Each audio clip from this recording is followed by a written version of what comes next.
नमस्कार मित्रांनो, लग्नानंतर होईलच प्रेम या मालिकेच्या पुढील भागामध्ये आपण पाहणार आहोत. पार्थ काव्याला परीक्षेच्या ठिकाणी सोडायला नकार देतो.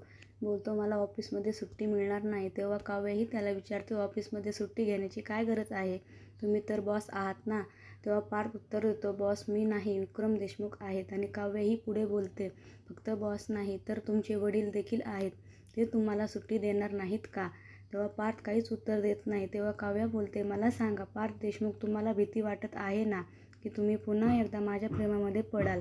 आणि तेव्हा पार्थ त्याच्याकडे पाहतच राहतो व तो काही उत्तर देत नाही. त्यानंतर आपण पाहतो काव्या ही परीक्षेसाठी जाण्याची घाई करत असते, परंतु ती काही जेवण करत नाही आणि जेवण वाढून ठेवलेले ताट तसेच असते. तेव्हा त्या ठिकाणी पार्थ येतो आणि पार्थ विचारतो, तुम्ही जेवण का केले नाही?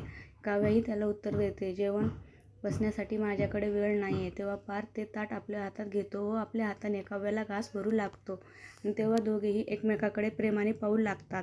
तर तिकडे आपण पाहतो जीवा आणि नंदिनीच्या मैत्रिणीच्या लग्नाला गेलेले असतात आणि ते दोघेही लग्नाच्या ठिकाणी प्रवेश करतात. तेव्हा त्या ठिकाणी नंदिनीचा पाय घसरतो व ती खाली पडणार. तेव्हा जीवा हा तिला अलगद आपल्या मिठीमध्ये घेतो आणि त्याच वेळेस नंदिनी आणि जीवा दोघेही एकमेकाकडे प्रेमाने पाहू लागतात. आता पुढे येणाऱ्या भागामध्ये पार्थ आता काव्याच्या प्रेमामध्ये पडणार का?